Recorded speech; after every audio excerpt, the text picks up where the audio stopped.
I knew something was wrong the second I saw Vince Monroe strut into the office like he owned the damn place. Polished shoes, plastic smile, and that MBA swagger that made every hallway feel like a sales pitch. I'd been with the company for nearly a decade, watching that quiet guy, Ethan Shaw, keep the entire $66 million product alive like it was a fragile heartbeat. You could feel when he was in the building. Systems purred, tickets vanished, uptime charts stayed green. When he wasn't, the air felt different. But Vince didn't notice that kind of thing. Men like him never do. He looked at people like Ethan and saw inefficiency, redundancy, dead weight. He started his modernization review by slicing through departments like a chainsaw through drywall. The analysts laughed nervously, the engineers kept their heads down, and Ethan, God bless him, didn't flinch. He sat there, scribbling in that old black notebook he always carried, the one he refused to digitize. No drama, no speeches, just quiet efficiency. I once asked him what he wrote in it. He smiled and said, "Everything the cloud forgets." It didn't make sense back then, but I swear those words would come back to haunt this place. Around that time, Vince began hosting these impact meetings. His favorite phrase was visible output. If people couldn't see your contribution in a dashboard or metric, you were invisible. That's when I realized Ethan was in danger. His whole job was invisible, keeping things running so nothing broke. How do you measure the value of something not breaking? You don't. You just lose it and learn too late what it was worth. And before I go further, if you're listening to this, please take 2 seconds to hit subscribe and tap that like button. It might sound small, but it keeps our team going, and it's the only way this story keeps reaching people who need to hear it. Anyway, the day the axe fell, the office was too quiet. HR sent out those calendar invites that made everyone sick to their stomachs. One by one, people went in, came out pale, pretending everything was fine. When Ethan's turn came, he didn't even take his notebook. Just walked in holding his badge and that same calm, unreadable expression he wore during every crisis. Vince leaned back in his chair, smirked, and said loud enough for everyone nearby to hear, "Not happy with your $45 raise? There's the door." Like it was a punchline. I'll never forget the way Ethan paused. He didn't argue, didn't raise his voice. He just nodded once, left his badge on the table, and walked out. Everyone thought that was it. A quiet exit for a quiet man. But that afternoon, I saw him sitting in his car across the street, scribbling something in that notebook. The lights in the server room flickered once, just for a second, like the building exhaled. I told myself it was nothing, just the power grid catching up.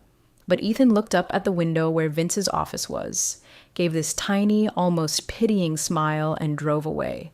When I went back to my desk, I noticed an alert flashing in one of the monitoring dashboards. Nothing major, just a renewal reminder for some background service none of us really understood. The tag said, "Legacy Continuity Token, Shaw." I clicked snooze. I figured I'd ask Ethan about it Monday, but there wouldn't be a Monday with Ethan anymore. By the next week, Vince had turned the office into a game show. Impact scoring, he called it. A shiny new system that ranked everyone by visible contributions. Charts on screens, names in color-coded rows, percentages flashing like slot machines. He wanted us competing, clawing, proving our worth in numbers that meant nothing.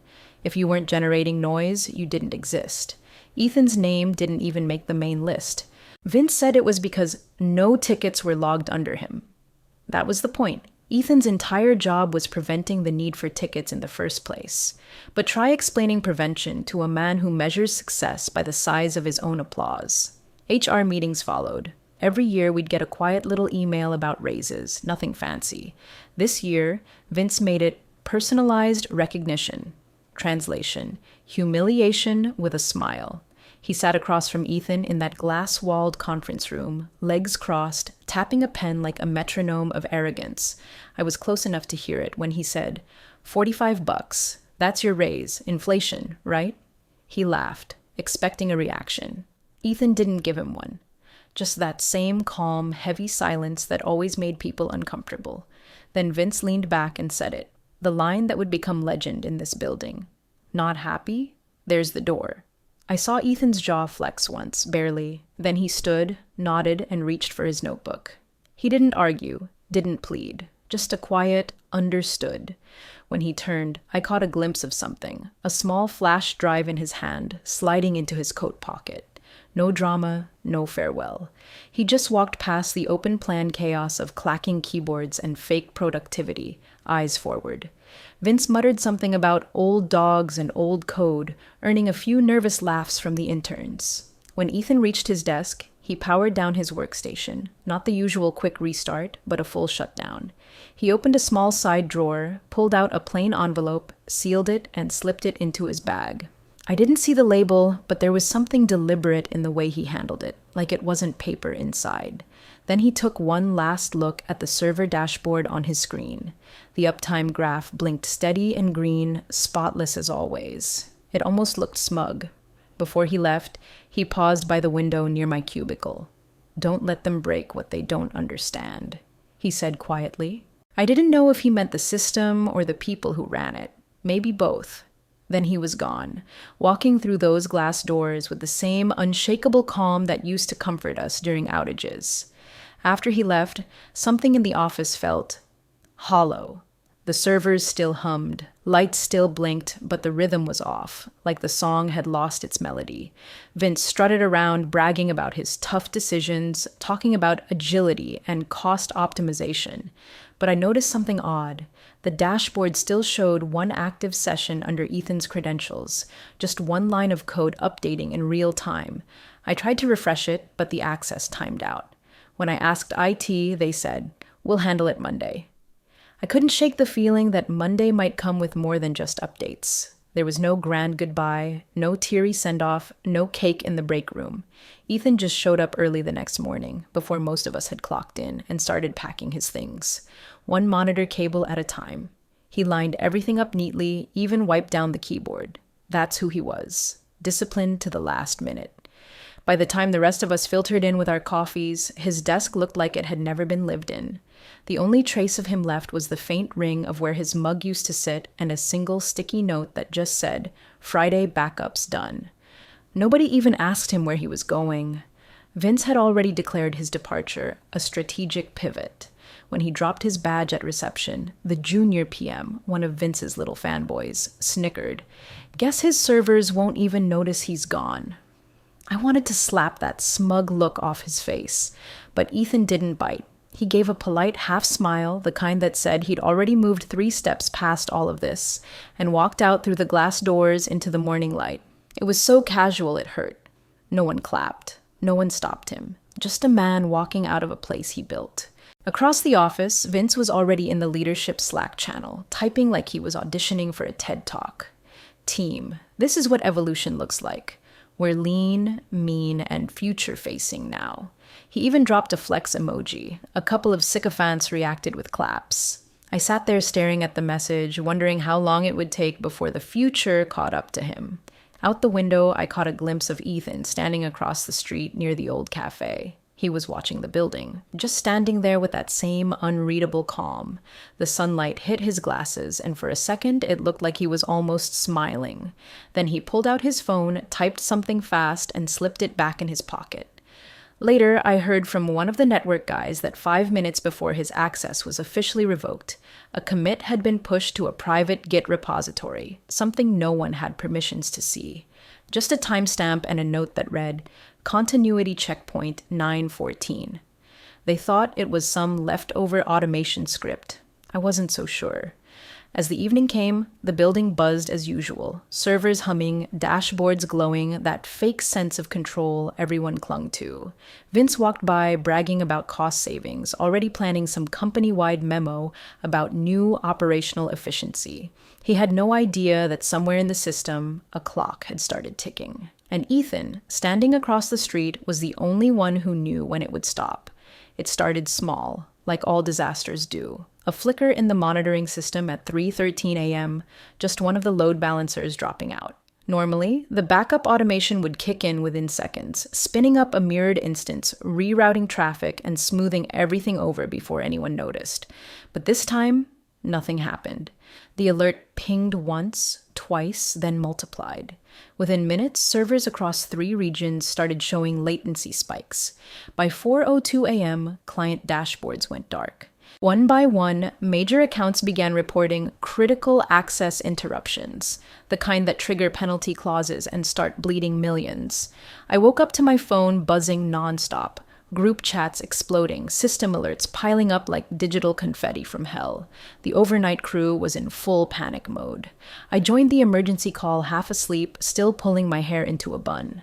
The audio was chaos, people shouting over each other, someone crying, the ops lead muttering, "This doesn't make sense." And it didn't. The backups weren't firing, the failovers weren't linking, and every password that should have worked just spat out invalid token. Someone even suggested a cyber attack, but the traces didn't match. No breach, no foreign IPs, just a system quietly folding in on itself. Vince showed up on the call around 4:30, groggy and furious, barking orders like that ever fixed anything. "Get the failover scripts! Where the hell are they?" Silence. Someone finally admitted they didn't know where the root scripts were stored. They weren't in Confluence, weren't in the new DevOps platform Vince had forced everyone to migrate to. That's when it hit me. Ethan never used those new tools. He'd refused, said they were too brittle for the real backbone. His backups were manual, his notes handwritten. Every instruction lived either in that black notebook or inside his head. And both had just walked out the door. While the rest of the team scrambled to patch things together, I kept checking the logs, looking for anything Ethan might have left behind. At 3:10, 3 minutes before the first failure, there was a brief local authentication ping from a hardware token. Not a password, not a certificate, an actual physical key. I remembered seeing one in his desk drawer once, a dull silver thing on a leather strap. He called it the dead man's switch. He used it to verify critical systems, said it kept the idiots with dashboards from breaking things they didn't understand. That token was the only thing that could unlock the recovery scripts, and it was gone. I could picture him at home, probably sitting in that dim apartment surrounded by cables and old monitors, watching the chaos unfold in real time, calm as ever, maybe sipping coffee, maybe not even smiling, just observing. By 5 a.m., the outage map looked like a spreading infection. Clients on the East Coast were already threatening breach notices. Vince was pacing, shouting for whoever has Ethan's contact. No one did. He'd scrubbed his Slack, deleted his personal email from the system, erased everything but his initials in old commits. I sat back, staring at the screens, feeling the dread rise in the room like cold air from a basement. Somewhere, in that tangle of dead links and blinking red alerts, was Ethan's fingerprint, a ghost in the machine reminding everyone what redundant really meant. By 6:45 a.m., the story had already gone public. "Cloud leader suffers major outage," one headline screamed. Another said, "Fortune 100 clients locked out amid overnight system failure." The PR team hadn't even shown up yet, but the press somehow knew everything. Uptime stats, affected regions, client names. It was a full-blown crisis before daylight. Vince's face looked like it was melting under fluorescent light as he stormed into the office, barking orders to get a handle on optics, while the CFO dialed in from home, half-dressed and half-panicked. Audit teams were already awake, demanding incident reports and breach assessments. SLAs were ticking past penalty thresholds, bleeding cash every minute. The sound of that clock, the one Ethan used to reset manually every Friday, was replaced by the CFO muttering, "Every 5 minutes costs us $80,000. They set up a war room. 12 people, 3 whiteboards, no solutions. Vince stood at the front like a general in the wrong war, trying to inspire confidence while his team quietly Googled phrases like critical infrastructure rollback without root access. Engineers huddled together whispering things like Ethan would have fixed this already, and he had all the dependencies in his head. Someone said it out loud this time. "We need Ethan." The room fell quiet for a beat before Vince snapped. "We don't need ghosts. We need answers." The truth was, no one knew how deep Ethan's work went. He didn't document the way Vince wanted because he was the documentation. Every system had his fingerprints, but none of his passwords. He'd built things that worked too well, and now the company was realizing what that really meant. I checked one of the external monitoring dashboards and saw something odd. A heartbeat signal, faint but active, coming from an old tool no one had touched in years. The label read, Shaw Core Link. Meanwhile, somewhere above the Midwest, the founder was mid-flight, headed home from a client summit. At 7:12 a.m., his tablet pinged. An alert from that same monitoring tool, one only he and Ethan had access to. He opened it and saw a single notification. Continuity integrity compromised. Escalation threshold met. He immediately forwarded it to legal with a single line. What the hell did he do? Back in the war room, the power dynamic shifted from chaos to fear. The engineers stopped pretending it was fixable. The CFO stopped trying to soften the numbers. And Vince started sweating through his designer shirt. He ordered someone to track down that idiot's contact info. HR tried. No luck. His LinkedIn was blank, his email deactivated, his phone went straight to voicemail. At home, Ethan sat in the quiet glow of his monitors, watching the live feed of outage reports rolling in like waves. You could tell from the way he'd built his system that he expected this. He wasn't gloating, not the type, but there was a certain stillness to him, the kind that comes when you finally stop being invisible. He took a sip of coffee, clicked open the same CoreLink dashboard the founder had just seen, and entered a single command. The screen responded with 2 words: escalation confirmed. Then he leaned back in his chair, the morning sun catching that little silver token beside his keyboard, the one Vince thought was redundant. By 9:12 a.m., the front doors hissed open and the founder stepped in, still in his travel clothes, hoodie, ball cap, and that look of someone who's just walked into a burning building. The war room froze. You could feel the shift immediately. Vince, for all his loudness, suddenly looked like a kid caught lying about a broken window. The founder didn't yell, didn't even raise his voice. He just stood there, scanning the whiteboards filled with nonsense equations, half-erased flowcharts, and sticky notes that meant nothing. His eyes went from the screens to Vince, then to the empty desk across the hall. "Where's Ethan?" he asked. Simple as that. No title, no accusation. Just a question loaded with quiet dread.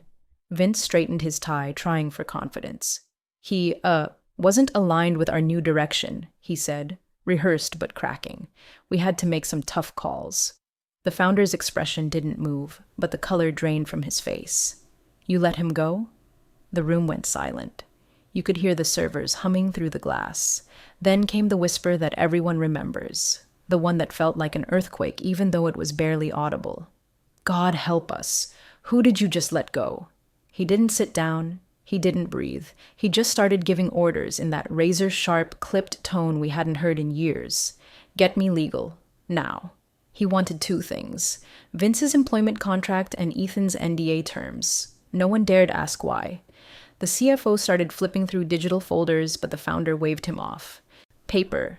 I want the originals." That's when we knew this wasn't damage control. It was containment. 10 minutes later, a courier appeared in the lobby, holding a sealed brown folder stamped with black ink. Continuity are final. The founder signed for it himself, hand trembling slightly, then tore it open at the table. Inside were handwritten pages, a USB drive, and one of Ethan's index cards taped to the front. The writing was clean, deliberate, unmistakably his. "For continuity," it said, followed by a small drawing of a circle broken at one edge.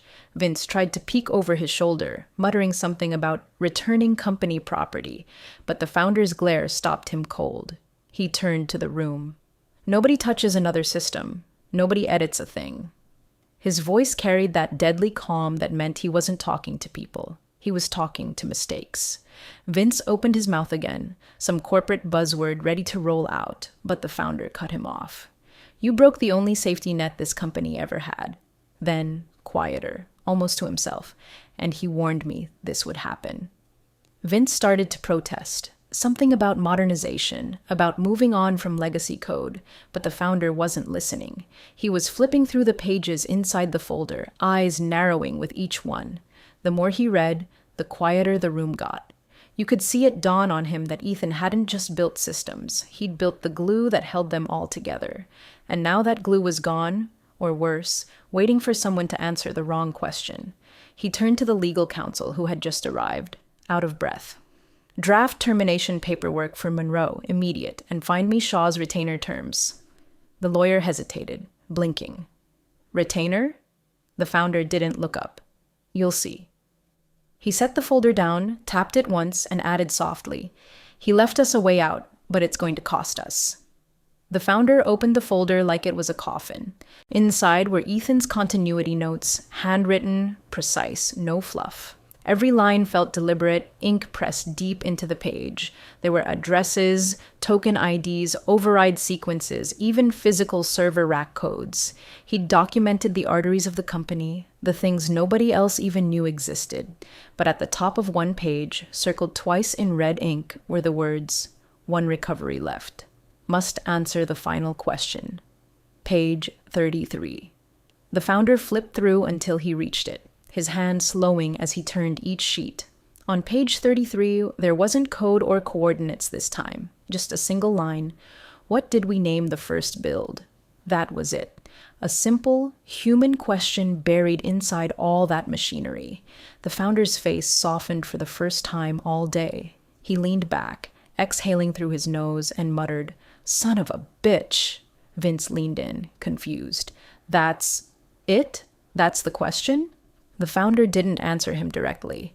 "It's not for you," he said quietly. "It's for me." He opened his laptop, logged into an old system no one had touched in years, and typed something into a black terminal window. A few of us craned our necks to see the screen. Prompt: continuity, access, recover. Then he typed the word. 5 letters, simple, almost childlike. The name of the company's first prototype, something he and Ethan had come up with in the early days when they were just 2 guys and a server rack in a rented garage. He hit enter. For a few heartbeats, nothing happened. Then, one by one, the dashboard monitors in the war room flickered. The red outage map began to bleed back to green. Logs streamed in, services reconnecting, data queues restoring, virtual nodes humming back online. Someone gasped. The founder closed his eyes, whispered, "You clever bastard," and smiled. Vince, of course, tried to claim credit. "Looks like the team pulled it together after all," he said, loud enough for the room to hear. But before anyone could respond, his Slack account logged out mid-sentence. Every admin privilege revoked. The founder's assistant looked up from her tablet. "Sir, Mr. Monroe's access was just disabled across the network."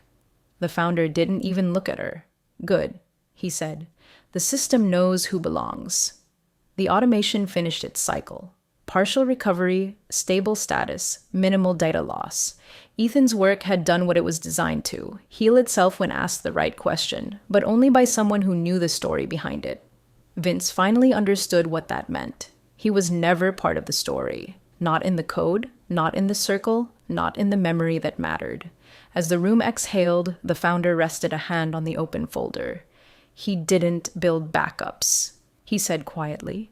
"He built trust into code." No one spoke after that. The hum of restored servers filled the silence, like the building itself was sighing in relief. Outside, the sun was finally breaking through the clouds, and somewhere, I imagined Ethan watching the status lights flick back to green, his expression as calm and unreadable as ever. By the time the board convened that evening, the cleanup was already in motion. The founder didn't bother with theatrics. He walked straight into the boardroom, dropped the brown folder in the middle of the table, and said, "We're reinstating Shaw, effective immediately." There was no vote, no debate. Even the lawyers didn't argue. They'd already seen the logs. Ethan's scripts had stabilized 80% of the infrastructure within hours, while Vince's modernization had nearly destroyed the entire company in less than 3 days. Someone finally asked the question everyone else was afraid to. What about Monroe?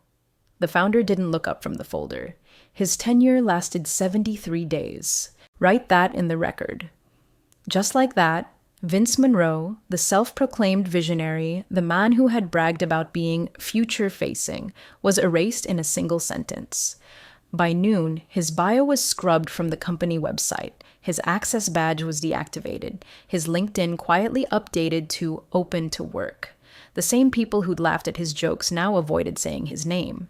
Meanwhile, Ethan didn't come back as an employee, he came back as a ghost with an invoice. His new title, Continuity Advisor. His retainer, 22 times the $45 raise Vince had mocked him over. The board approved it unanimously. The founder called it insurance. I called it justice. The PR team scrambled to rewrite the narrative before the markets opened. Within hours, press releases went out calling the whole outage a planned systems audit and a successful continuity stress test.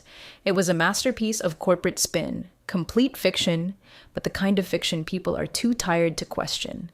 Vince's name never appeared in any statement, and neither did Ethan's. The company's reputation held, but everyone inside those walls knew the truth. When Ethan finally walked through the building again, weeks later in a clean gray jacket and that same calm expression, people fell silent. He didn't gloat, didn't even glance toward Vince's old office. He just walked past the servers, laid a hand on the glass, and murmured something I couldn't hear. Then he left again, the same way he had before, quietly, deliberately, with no need for recognition. Vince tried reaching out once, I heard.